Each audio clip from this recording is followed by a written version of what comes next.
ṣùgbọ́n àwọn Júù kò gbà bí Kristi náà. Wọ́n fẹ́ láti tarí rẹ̀ ní ògèdèǹgbé ní bèbè òkè, ṣùgbọ́n ó kọjá láàrin ọ̀pọ̀ ènìyàn náà, ó sì bá tirẹ̀ lọ.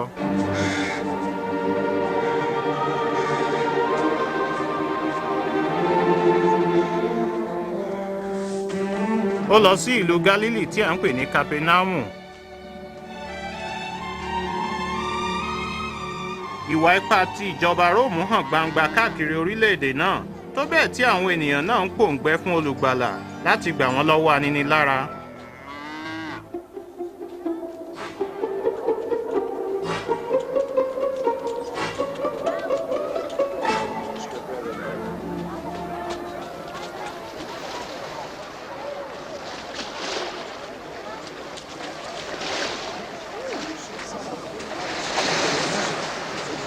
Àlàáfíà fún yín àti fún ọ Olúwa.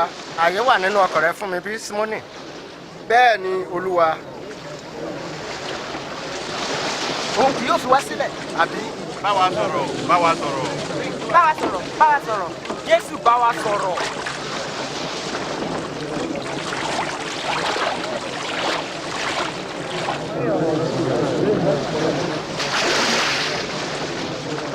Àwọn ọkùnrin méjì lọ sí tẹ́ḿpìlì láti gbàdúrà nígbà kan.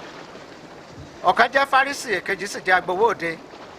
Èyí tí í ṣe Fárísì ya ara rẹ̀ sọ́tọ̀ láti gbàdúrà wípé, Ọlọ́run, mo dúpẹ́ pé èmi kì í ṣe alọ́nilọ́wọ́gbà, aláìṣòótọ́ panṣágà bí àwọn ẹlòmíràn. Mo dúpẹ́ pé èmi kì í ṣe bí àwọn agbowó òde tó wà lọ́hùn-ún yẹn. Mo ń gbààwẹ̀ lẹ́ẹ̀mejì lọ́sẹ̀. Mo ń san ìdámẹ́wàá mi déédéé. Ṣùgbọ́n ìyá agbowó òde dúró lókèrè, kò tilẹ̀ gbé ojú rẹ̀ sókè ọ̀run. Ṣùgbọ́n Olúwa ó kan àyà ara rẹ̀ wípé, Ọlọ́run, ṣàánú fún mi, èmi ẹlẹ́ṣẹ̀. Mo wí fún yín, agbowó òde yí padà lọ sí ilé rẹ̀ pẹ̀lú ìdáláre ju Fárísì náà lọ. Nítorí ẹni tí ó bá gbé ara rẹ̀ ga ni a ó rẹ̀ sílẹ̀, ẹni tí ó bá sì rẹ̀ ara rẹ̀ sílẹ̀ ni a ó gbé ga. Ẹ wọ ọkọ̀ yín lọ sínú agbami, kí ẹ sọ àwọn yín sílẹ̀ fún àkópọ̀. Olúwa, gbogbo òru ni a fi ṣe wàhálà láì pa ohun kan. Ṣùgbọ́n bí o bá wí bẹ́ẹ̀, màá sọ àwọn sínú agbami. Jákọ́bù, Jòhánù.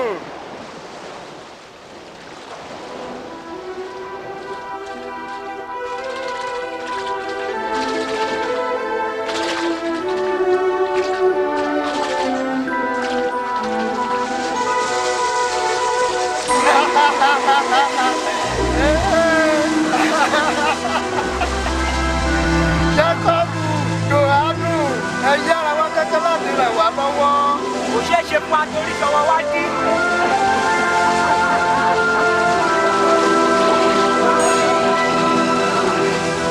Ó tó gẹ́, ó tó gẹ́.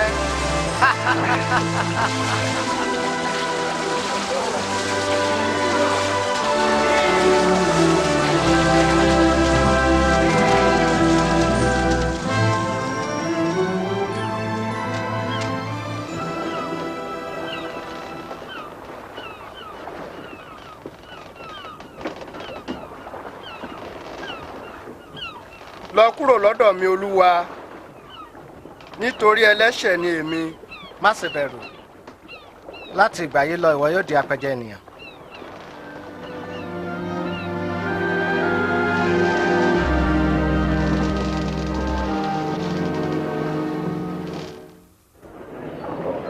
Ẹ tẹ́tí sílẹ̀ gbọ́ ọ̀rọ̀ mi, ẹ̀yin yóò sì ní ìyè. Ẹ wá Olúwa nígbà tí ẹ lè rí i. Ẹ pè é nígbà tí ó wà nítòsí.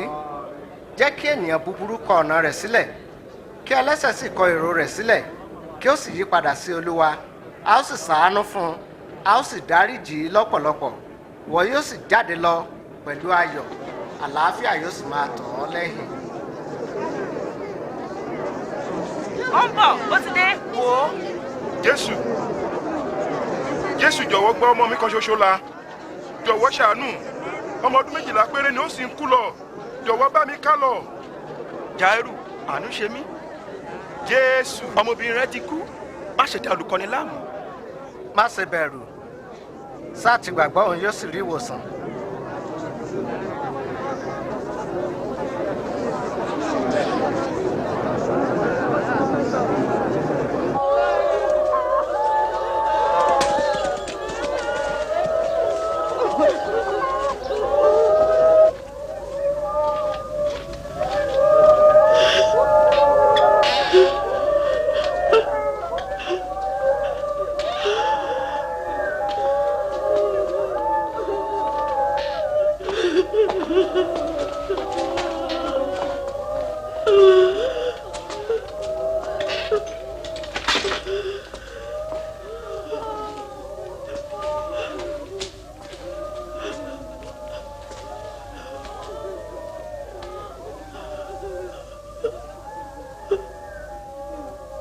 ẹ má ṣe sọkún ọmọ náà kò kú ó sùn ni.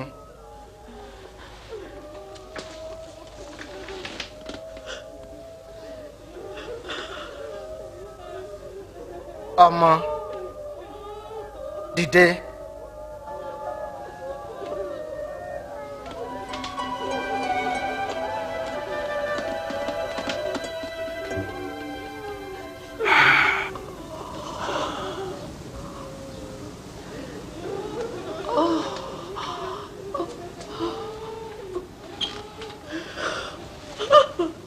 ẹ fún ní oúnjẹ jẹ mo kìlọ̀ fún yín ẹ má ṣe sọ tí ó ṣẹlẹ̀ fẹ́nikẹ́ni.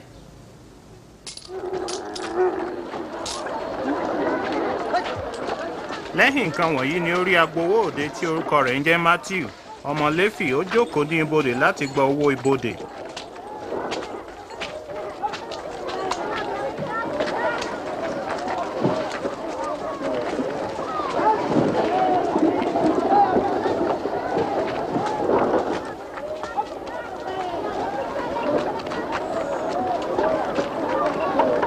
tẹ̀lé mi.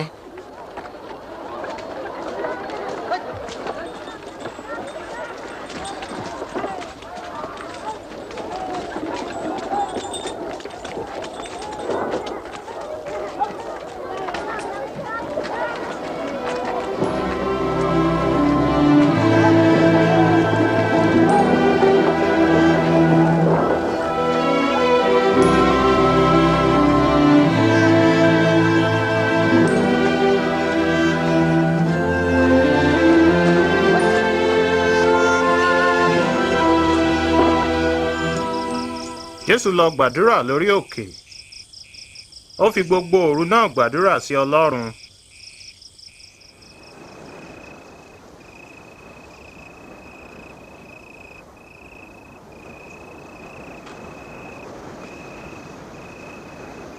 Nígbà tí ilẹ̀ sì mọ́, ó kí àwọn 12 náà tí ó pè ní àpọ́stélì.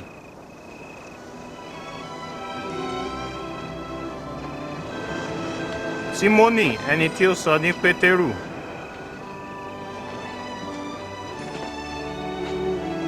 àti Áńdérù arákùnrin rẹ̀,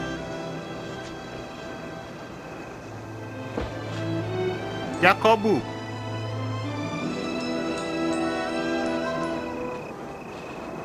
àti Jòhánù, Fílípì, àti Bátólómíù, àti Mátíù,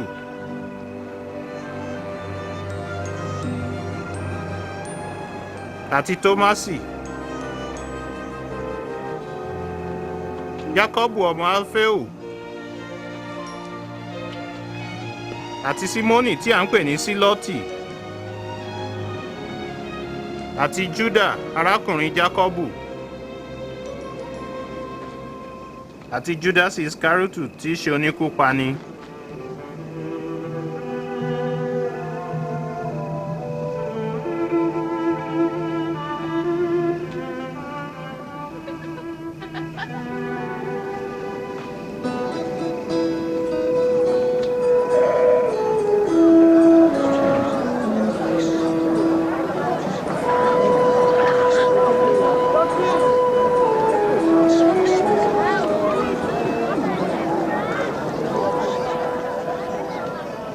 alábùkún fún ni ẹ̀yin tálákà nítorí tí yín ní ìjọba Ọlọ́run.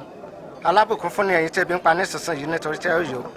alábùkún fún ni ẹ̀yin tí ń sọkún nítorí tí ẹ ó rẹ́rìn. alábùkún fún ni ẹ̀yin nítorí tí àwọn ènìyàn kórìíra yín tí wọ́n tilẹ̀ pè yín ní ẹni ibi nítorí ọmọ ènìyàn. ẹ máa yọ̀ nítorí èyí ṣẹlẹ̀, ẹ jó fún ayọ̀ nítorí èrè ńlá dúró dè yín ní ọ̀run. bákan náà ni àwọn bàbá wọn ṣe sí àwọn wòlíì tí ó ti lọ ṣáájú yín.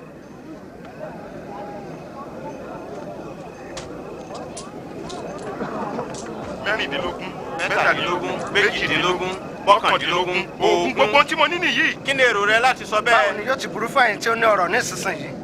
ẹ ti jẹ ìgbádùn yín láyé.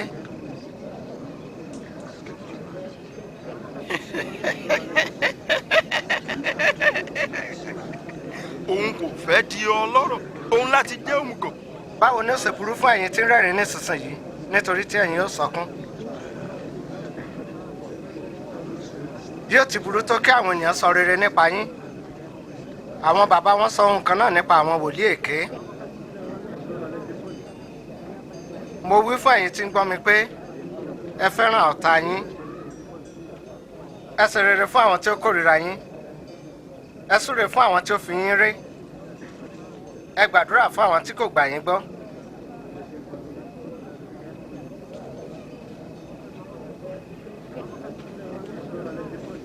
Bí ẹnikẹ́ni bá gbà yín ní ẹ̀rẹ̀kẹ́ òsì, jẹ́ kí ó gbá tọ̀tún pẹ̀lú.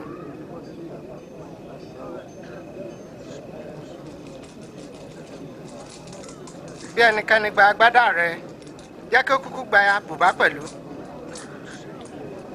Ẹ fi fún ẹni tí ó béèrè lọ́wọ́ yín. Bí ẹnikẹ́ni bá kó ohun ìní rẹ, má ṣe béèrè rẹ̀ padà. Ṣe sí àwọn ènìyàn gẹ́gẹ́ bí o ṣe fẹ́ kí wọ́n ṣe sí ọ.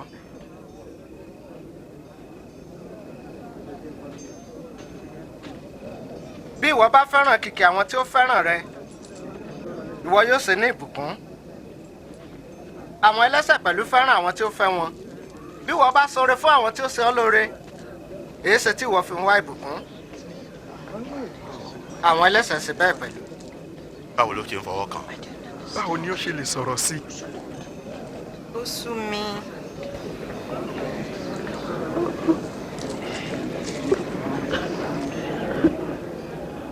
Bẹ́ẹ̀ kọ́, fẹ́ràn ọ̀tá rẹ, ṣoore fún pẹ̀lú. Ẹ yá ni kẹ́ má ṣe retí ẹ̀san padà. Nígbà yìí ni ẹ ó ní èrè ńlá, ẹ ó sì di ọmọ Ọlọ́run ọ̀gá ògo. Nítorí a máa ṣoore fún ẹni búburú àti aláìlọ́pẹ́. Ẹ ṣàánú bí baba yẹn tí ń bẹ lé ọ̀run ti ń ṣàánú. Gbà wá là o Jésù. Ẹ má ṣe dáni lẹ́jọ́ kí a má bàa dá yín lẹ́jọ́. Ẹ má ṣe dáni lẹ́bi kí a má bàa dá yín lẹ́bi. Ẹ dáríjì, a ó sì dáríjì yín. Tọ́ wa sí ọ̀nà rẹ, Olúwa.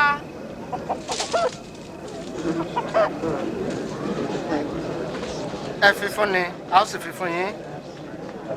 Nítorí òṣùwọ̀n tí ẹ bá fi wọ̀n ni a ó fi dá padà fún yín. Afọ́jú kò lè tọ́ afọ́jú sọ́nà. Bí bẹ́ẹ̀ kọ́ àwọn méjèèjì yóò jì sínú kòtò. Èéṣe tí ìwọ ń wo irun igi tí ń bẹ lójú arákùnrin rẹ nígbà tí ìtìgì ń bẹ lójú tirẹ̀?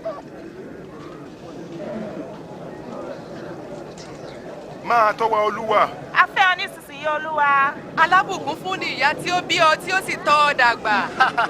Ká kúkú wípé alábùkún fún ni àwọn tó ń gbọ́ ọ̀rọ̀ Ọlọ́run tí wọ́n sì ń ṣe. Mo fẹ́ láti mọ ọkùnrin yìí. Àbí ìwọ rò pé òun ni Mèsáyà náà?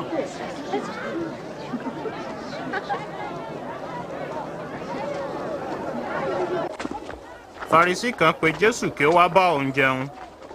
Jésù lọ ó sì jókòó láti jẹun níbẹ̀. Ẹ wá ẹ̀yin ọmọdé wọ̀nyí, ẹ lọ kúrò níhìn.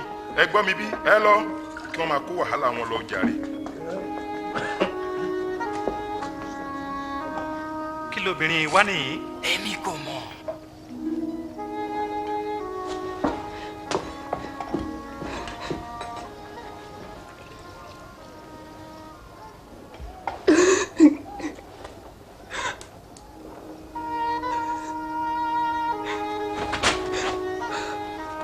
Kí ni ó ń ṣe yìí?